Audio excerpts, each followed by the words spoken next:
Periods 5 days కన్నా ఎక్కువగా అవుతుంటే ఏమన్నా ప్రాబ్లమా, ఫర్టిలిటీకి ఏమన్నా రిలేషన్ ఉందా, దీన్ని మనం ఎలా ముందే కనుక్కోవాలి, ఏమేమి ఎవాల్యుయేట్ చేసుకోవాలి, ఎలా ట్రీట్మెంట్ చేసుకోవాలి, సర్జరీస్ ఎప్పుడు ఇండికేటెడ్ అన్న టాపిక్ గురించి మనం మాట్లాడుకుందాం. యూజువల్గా పీరియడ్స్ కొంతమంది ఎక్కువ అవుతున్నా కూడా ఎక్కువ అవడం తక్కువ అవడం అనేది పర్సెప్షనల్ ఇష్యూస్ అండి. కొంతమంది కొద్దిగా అవుతుంది కాకపోతే వాళ్ళు ఎక్కువ అవుతుందని ఫీల్ అవుతారు. కొంతమందికి నిజంగానే ఎక్కువ అవుతుంది కానీ they don't feel it because వాళ్ళకి ఫస్ట్ నుంచి కూడా హెవీ బ్లీడింగ్ అనేది అలవాటు. కాకపోతే ఇలా అవ్వడం, హెవీగా బ్లీడ్ అవ్వడం వల్ల వాళ్ళ హిమోగ్లోబిన్ అంతా కూడా తక్కువైపోయి నీరసం జనరల్గా అవుతుంటుంది. సో ఎలా కనుక్కోవాలి పీరియడ్ ఎక్కువ అవుతుందా తక్కువ అవుతుందా అంటే, పీరియడ్స్ ఎప్పుడు కూడా లిక్విడ్ ఫామ్లో, బ్లడ్ అనేది లిక్విడ్ ఫామ్లో ఉంటుందండి. మీకు అలా కాకుండా క్లాట్స్ వస్తుంది అని అంటే హెవీ బ్లీడింగ్ అవుతుంది అని అర్థం. హెవీ బ్లీడింగ్ యూజువల్గా పెద్ద మనిషి అయినప్పుడు, అంటే ఫీమేల్స్ మెనార్కీ అటైన్ అయినప్పుడు కానీ, అబార్షన్స్ అవుతున్నప్పుడు కానీ, పీరియడ్స్ ముట్లు ఎండిపోయేటప్పుడు, అంటే మెనోపాజల్ నియరింగ్ ప్రీ మెనోపాజల్ స్టేజ్లో కానీ అవ్వడం అనేది చాలా కామన్, ఎక్కువగా అవ్వడం అనేది. కాకపోతే ఈ మెనోపాజల్ ట్రాన్సిషన్స్ అనేది 6 months ఉంటుందండి.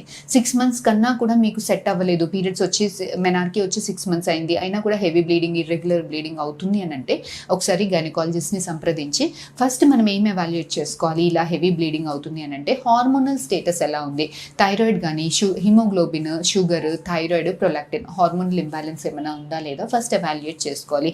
ఒక బేసిక్ స్కాన్ చేసి యూట్రస్ ఎట్లా ఉంది, గర్భసంచిలో ఏమన్నా గడ్డలు, ఫైబ్రాయిడ్స్ లాగా ఉన్నాయా, పాలిప్స్ లాగా ఉన్నాయా, గర్భసంచి వాపు ఏమన్నా ఉందా, అండాశయంలో ఏమైనా సిస్ట్లు ఉన్నాయా లేదా చెక్ చేసుకోవాలి. ఒకవేళ అండాశయంలో ఏమైనా సిస్ట్ ఉన్నాయంటే అవి నార్మల్ సిస్ట్లా, హార్మోన్ ప్రొడ్యూస్ చేసే సిస్ట్లా అన్నది చూసుకోవాల్సింది ఉంటుందండి.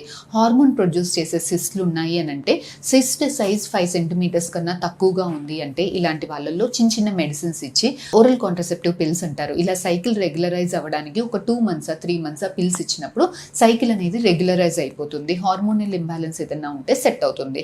లేదు కొంతమందికి సిస్ట్ సైజ్ చాలా పెద్దగా ఉన్న వాళ్ళకి 8 centimeters కన్నా ఎక్కువగా ఉంది, ఇలాంటి వాళ్ళకి మాత్రమే సర్జరీస్ అనేవి ఇండికేటెడ్ ఉంటాయండి.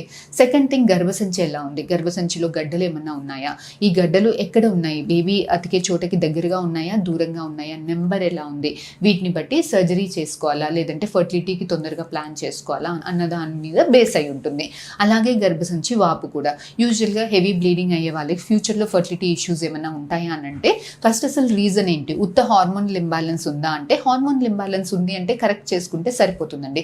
లేదు ఫైబ్రాయిడ్స్ ఉందో, అడ్నోమయోసిస్, గర్భసంచిలో వాపు ఉందో, పుల్పిర్ ఉందో, ఎస్ ఇలాంటి వాళ్ళల్లో ఫ్యూచర్లో ఫర్టిలిటీ ఇష్యూస్, ఎండోమెట్రియోసిస్ లాంటి కండిషన్స్ ఉంది, పిఐడి ఇన్ఫెక్షన్స్ లాగా ఉంది, ఇలాంటి వాళ్ళకి ఇలాంటి కండిషన్స్ వల్ల బ్లీడింగ్ హెవీ అవుతుంటే ఇలాంటి వాళ్ళల్లో ఫ్యూచర్లో ఫర్టిలిటీ ఇష్యూస్ వచ్చేదానికి ఛాన్సెస్ ఉంటుంది. సో ఫస్ట్ మీకు హెవీ మెన్స్ట్రల్ బ్లీడింగ్ అవుతుంది అని అంటే ఫస్ట్ మీ గైనకాలజిస్ట్ దగ్గరికి వెళ్ళి ఒక స్కాన్ చేసుకుని అసలు ఫస్ట్ రీజన్ ఏంటి అన్నది కనుక్కోవాలి. ఆ రీజన్ని బట్టి ప్రాపర్గా ట్రీట్మెంట్ చేసుకున్నప్పుడు, ఎర్లీగా ఇంటర్వీన్ అయినప్పుడు మనకి చిన్న మెడిసిన్స్, చిన్న టిప్స్ తోటి మనకి న్యాచురల్గా ప్రెగ్నెన్సీ రావడము, చిన్న టిప్స్ తోటి మెనోరేజియా కంట్రోల్ చేసుకోవడం అన్నది జరుగుతుందండి. నెగ్లెక్ట్ చేసినప్పుడు, ఫైబ్రాయిడ్స్ పెద్దగా అయినప్పుడు, వాపు పెద్దగా అయినప్పుడు, సిస్టులు పెద్దగా ఉన్నప్పుడు మనకి అన్నెసరీగా పెద్ద ట్రీట్మెంట్స్కి వెళ్ళాల్సిన అవసరము, సర్జరీస్కి వెళ్ళాల్సిన అవసరము రావచ్చు. సో ఇదండి హెవీ మెన్స్ట్రల్ బ్లీడింగ్ గురించి ఇన్ఫర్మేషన్. ఫర్దర్గా మీకు ఇంకేమైనా డౌట్స్ ఉంటే please do comment in the comment session. Will definitely get back to you. Thank you.